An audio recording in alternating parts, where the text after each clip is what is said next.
அனைவருக்கும் வணக்கம். Stock option Tamil channel மூலம் உங்களை சந்திப்பதில் மிக்க மகிழ்ச்சி அடைகிறேன். நான் உங்கள் சந்தோஷ். நான் செபியில் பதிவு பெற்ற பங்கு ஆலோசகர் கிடையாது. இது பயிற்சிக்கான வீடியோ. எந்த பரிந்துரையும் நாம் வழங்குவதில்லை. நம்ம பார்த்திங்கன்னா நிஃப்டி ஓட லெவல்ஸை வீக்லி மந்த்லி லெவல்ஸை வந்து ஆப்ஷன் ப்ரீமியத்தின் அடிப்படையில் எப்படி பார்ப்பது அப்படிங்கிறத பார்த்துட்டு வரோம்.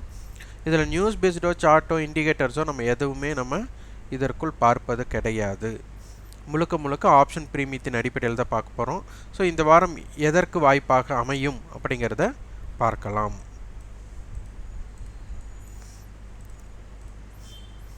சென்ற வாரம் நிஃப்டி பார்த்திங்கன்னா 16,984க்கு ஆரம்பமாயிருக்கு. முடிவுற்ற விலை 17,359. இது என்னென்னா ஓப்பன் அதற்கு மேலே நம்மளுக்கு க்ளோசிங் ஆயிருக்கு. இது வந்து ஒரு நிஃப்டிக்கு ஒரு பாசிட்டிவ் சினாரியோ அப்படின்னு சொல்லலாம். இது வந்து ஒரு பலம், அதாவது பலவீனத்தை பற்றி நம்ம ஒரு குறிப்பு எடுக்கிறோம் அப்படின்னா நிஃப்டி பலமாக இருக்குது அப்படிங்கிறதுக்கு ஒரே ஒரு முக்கிய முதல் புள்ளி இதுதான். ஓப்பனுக்கு மேலே க்ளோஸ் ஆகிருக்கு. அதே மாதிரி ஓப்பன்லிருந்து ஹை அப்படின்னு எடுத்துக்கிட்டால் 397 புள்ளி, ஓப்பன் டு லோ எடுத்துக்கிட்டால் 71 புள்ளி. அப்போ என்ன அர்த்தம்? ஓப்பனுக்கு கீழே 71 புள்ளினா ஓப்பனுக்கு மேலேனா 5xன்னு சொல்லுவோம். அதாவது 5 மடங்கு ஓப்பனு டு லோ என்ன டிஸ்டன்ஸ் இருக்கோ, ஓப்பன் டு லோ என்ன டிஸ்டன்ஸ் இருக்கோ அதனுடைய 5 மடங்கு ஓப்பன் டு ஹையாக அமைந்துள்ளது. அப்போது இது செல்லிங் ப்ரெஷரோட பையிங் ப்ரெஷர் கொஞ்சம் அதிகமாக இருக்குது அப்படிங்கிறத இங்கே காமிச்சிருக்கு. மொத்தம் ரேஞ்ச் ஹையுக்கும் லோவுக்கும் உட்பட்ட ரேஞ்ச் 468 புள்ளிகள். மீண்டும் நம்ம சொல்கிறது தான், திங்கக்கிழமையோட லோ திங்கக்கிழமையோட ஹை இது ரெண்டுமே பிரேக் அவுட் ஸ்ட்ராட்டஜிக்கு இம்பேக்ட் பண்ணும்.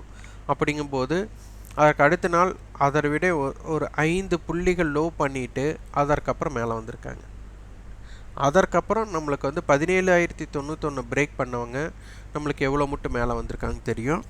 இதில் ஒரே ஒரு சற்று கொஞ்சம் யோசித்து பார்க்க வேண்டிய லெவல் ஒன்று தான். இந்த ஹைக்கும் இந்த லோவுக்கும் நம்மளுக்கு டச்சே இல்லை. இது வந்து ஃப்ரீ ஸ்பேஸ்ன்னு சொல்லுவாங்க. இந்த ஃப்ரீ ஸ்பேஸை எப்போ வேணாலும் வந்து கவர் பண்ணலாம். ஏன்னா எப்போவுமே ஒரு ஹை ஒரு லோ ஒரு தொடர்பு அப்படிங்கிறது வந்துட்டு பிரேக் அவுட்டில் இருக்கணும். இது வந்து பிரேக் அவுட்டில் இல்லை, கேப் அப்பில் இருந்திருக்கு. அப்போது இந்த தொடர்பு ஏற்படுத்தினா தான் ஒரு செயினிங்கோட இம்பேக்ட் வரும். அப்போ இந்த வெற்றி இடம் எப்போதாவது நம்மளுக்கு ஃபில் பண்ணும். எப்போ அப்படிங்கிறத பார்க்கலாம். எப்போ பார்க்கலாம்னா எப்போ வரும் நம்ம சொல்லலை, எப்போது இது நடைபெறுகிறது, எத்தனை காலம் எடுத்துக்கொள்கிறது அப்படிங்கிறத பார்க்கலாம். இது பாருங்கள், இந்த ரேஞ்சு தான் நம்மளுக்கு முக்கியம். சென்ற வாரம் 468 புள்ளிகள். இதே 20ஆம் தேதியிலிருந்து 24ஆம் தேதி வரை இருந்த ரேஞ்ச் 379 புள்ளி. இதில் ஹை பார்த்திங்கன்னா 17,207, லோ பார்த்திங்கன்னா 16,828. அப்போது அதற்கு முந்தைய வாரத்தோட, அதாவது சென்ற வாரம் என்ன பண்ணியிருக்காங்க, அதற்கு முந்தைய வாரத்தோட ஹை அதற்கு மேல் நம்மளுக்கு முடிஞ்சிருக்கிறாங்க. இது ரொம்ப முக்கியமான குறிப்பு. அப்புறம் அதற்கு முந்தைய வாரம் 17,421 ஓப்பன், மொத்த ரேஞ்ச் 679 இருந்திருக்கு. அதனுடைய லோ 16,850, அதனுடைய ஹை 17,529. அப்போது மார்க்கெட்டுக்கு வந்து இப்போ ரெசிஸ்டன்ஸ்ன்னு எடுத்துக்கிட்டால் இங்கே 2 புள்ளி இருக்குது. 17,421 இருக்குது, 17,529 இருக்கிறது. அடுத்தது அதற்கு முந்தைய வாரம் 17,324 லோ. அப்போ மார்க்கெட் வந்து இப்போ அதற்கு மேலே தான் இருக்குது. அப்போ அதனுடைய ஓப்பன் 17,680, ஹை வந்து 17,779. அப்போ மார்க்கெட்டுக்கு இங்கே இருந்து பார்க்கும் பொழுது இந்த 17,324ம் 17,421 17,529க்கும் ஒரு தொடர்பு இருக்குது. இது இந்த வாரம் எப்படி அது செயல்படுகிறது அப்படிங்கிறத பாருங்கள். அடுத்தது 17,428 ஓப்பன், 17,644, 17,255. அப்போ இந்த 17,255 நம்மளுக்கு ரொம்ப முக்கியமான லெவலாக இருக்குது பார்ப்போம். இனி 17,200 அப்படிங்கிறது முக்கிய சப்போர்ட் பிளேஸாக மாறிவிட்டது அப்படிங்கிறதை பார்க்க வேண்டும். இது மந்த்லி ரேஞ்ச் பார்த்திங்கன்னா ஒரு மாதத்தில் 951 புள்ளிகள் ஹையுக்கும் லோவுக்கும். மாதத்தினோட லோ 16,828, மாதத்தோட ஹை 17,779, மாதத்தோட ஓப்பன் 17,360. அப்போது க்ளோசிங் இந்த மந்தோட க்ளோசிங் எங்கே அமைஞ்சிருக்குன்னு பாருங்கள், 17,359. இது நீங்கள் கேண்டில் ஸ்டிக் பார்க்குறவர்களாக இருந்தால் இது வந்து ஒரு டோஜி பேட்டர்ன் சொல்லுவாங்க.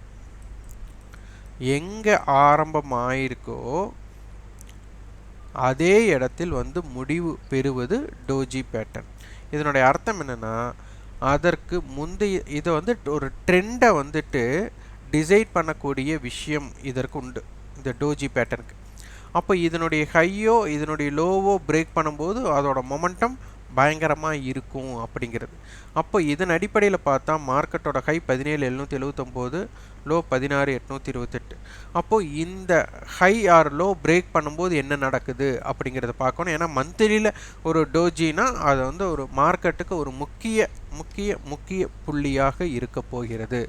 ஸோ இதையும் குறிப்பாக எடுத்து நம்ம பார்க்கணும் என்ன நடக்கிறது அப்படிங்கிறது. இப்போ மார்க்கெட்டில் ஸ்பாட்டுக்கும் ஃபியூச்சருக்கும் உண்டான ப்ரீமியம் ஒரு கிட்டத்தட்ட 90 புள்ளிகள் இருக்காங்க. அது ஒரு நல்ல ஒரு தாக்கம் தான் நம்மளுக்கு. அடுத்தது இது வந்து கொஞ்சம் நெருடல். 17,300 கால் புட்டு கொடுத்துருக்காங்க, ஸ்ட்ரேடலாக கொடுத்துருக்காங்க. அடுத்து 17,200, 400 ஸ்ட்ராங்கல் கொடுத்துருக்காங்க. இது வந்து ரொம்ப நெருடல் சொன்னதுக்கு ஒரு முக்கிய காரணம் 17,300 கால் புட்டு கட்டுப்பாட்டுக்குள்ளே தான் இருக்காங்க. இப்போ இது 200 புள்ளி அப்படிங்காட்டி நம்மளுக்கு 17,100லிருந்து மார்க்கெட் 17,500க்குள் இருக்க அதிகமான வாய்ப்பு என்ன நடக்கிறது என்று பார்ப்போம். அடுத்தது மார்க்கெட்டில் ஒரு பெரிய ஒரு எதிர்பார்க்கக்கூடிய நியூஸ் அப்படிங்கிறது இருக்கிற மாதிரி தெரியல. அப்போ இந்த இடம் பார்த்திங்கன்னா ஒரு மந்த நிலைன்னு சொல்லுவோம். இந்த மந்த நிலையில் என்ன ஆகும்னா லோயர் வேல்யூம் நடக்கிறதுக்கு வாய்ப்பு இருக்கும். அப்போ நேற்றைய வேல்யூமே பார்த்திங்கன்னா என்ன நடக்குது அப்படின்னு பார்த்தாலே கொஞ்சம் லோவாக தான் இருக்கும். இப்போது இதில் பார்த்திங்கன்னா இது இப்படி இருக்கிறதுனால மார்க்கெட் முடிஞ்சதுக்கப்புறம் சிலர் சொல்லுவாங்க எஃப்ஐஐ டிஐ ட்ரேட் வந்து கம்மியாக இருந்திருக்கு, அதனால வந்துட்டு மார்க்கெட் வந்து பெருசாக மூமெண்ட் ஆகலைம்பாங்க. ஆனால் நம்மளுக்கு முன்பே தெரியும் இம்ப்ளைட் வாலிட்டி கம்மியாக இருந்ததுன்னா வேல்யூம் கம்மியாக இருக்கக்கூடிய வாய்ப்புகள் அதிகமாக உள்ளது அப்படிங்கிறது. அப்போ இந்த மாதிரி மந்தமான சூழ்நிலையில் ஒரு பிரேக் அவுட் ஆவது ஒரு சுவாரஸ்யமான ஒன்றாக இருக்காது. அதாவது நம்ம ஒரு விஷயத்தை யாராலும் சாதிக்க முடியாத விஷயத்தை நாம் சாதிக்கிறோம் அப்படின்னா அதை வந்து செலப்ரேட் பண்ணணும். அப்போ நம்ம ஒரு கொண்டாட்ட நிலையில் இருக்கணும். ஆனால் இந்த கொண்டாட்ட நிலை இல்லை, ஒரு வருத்த நிலையில் இருக்கிறோம் அப்படின்னா இது வந்து ஒரு முரண்பாடு அப்படிங்கிறதை புரிந்து கொள்ள வேண்டும். இதனுடைய குறிகளை இந்த வாரத்தோடைய அடிப்படையில் இது வந்து குறிகளை 17,230 to 17,430, வைட் ரேஞ்ச் 17,100 to 17,500 இருக்கும். எட்ஜ் படி 17,157 to 17,473, wide range 17,084 to 17,516. Resistance பார்த்தீங்கன்னா 17,406, 17,430, 17,473. சப்போர்ட் லெவல் 17,289, 17,230, 17,157 இருக்கும். மந்த்லியில் வைட் ஸ்ட்ராங்கல் மார்க்கெட் வந்து 17,000லிருந்து 18,000க்குள்ளே இருக்க போகிறாங்க. இப்போ 18,000 கால் 34 ரூபா, 17,000 புட் வந்து பார்த்திங்கன்னா 88 ரூபா. இதனுடைய டோட்டல் ப்ரீமியம் 110 ரூபா, 120 ரூபாக்குள்ளே வருது அப்படின்னா இவர்கள் கண்டிப்பாக 16,900 to 18,100 இருக்க அதிகமான விருப்பப்படுறாங்க அப்படிங்கிறது தான் இதனுடைய பொருள். இதனுடைய மையம் அப்படிங்கிறது 17,500, அதையும் ஒரு கால் ஆப்ஷன், அது ஒரு ரெசிஸ்டன்ஸ் லெவலாகவும் கொடுத்துருக்குறாங்க. அடுத்தது இதற்கு இடைப்பட்டு பார்த்தா 17,300 to 17,500, 17,400 ஒரு நடுநிலை, இது ஒரு ஸ்ட்ராங்கல் அப்படின்னு எடுத்துக்கலாம். இதனுடைய ப்ரீமியம் அப்படின்னு எடுத்துக்கிட்டால் ஒரு 350 புள்ளிகள் நம்மளுக்கு வருது.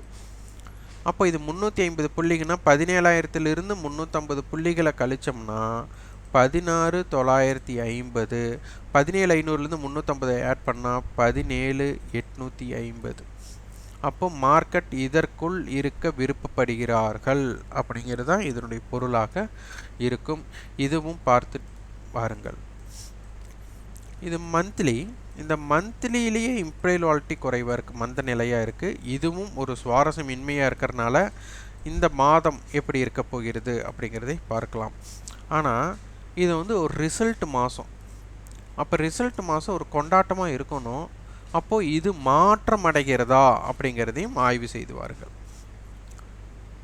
இப்போ இதனுடைய குறிகள் என்ன? 17,177 to 17,613, wide range 16,914 to 17,786. Hedge படி 16,912 to 17,684, வைட் ரேஞ்ச் 16,728 to 17,772. இந்த ஹெட்ஜ் வந்துட்டு 17,000க்கும் 17,500க்கும், அதனால் 17 புட் 17,500 கால் அடிப்படையில் நம்மளுக்கு கணக்கீடு செய்துள்ளோம். ஸோ இதன் தாக்கம் என்ன அப்படிங்கிறதை பார்ப்போம். இந்த வீடியோ உங்களுக்கு பயனுள்ளதாக இருந்தால் லைக் பண்ணுங்கள், ஷேர் பண்ணுங்கள், சப்ஸ்கிரைப் பண்ணுங்கள். கண்டிப்பாக உங்களுக்கு ஃபீட்பேக்கை கமெண்ட் பாக்ஸில் பதிவு பண்ணுங்கள். நன்றி, வணக்கம்.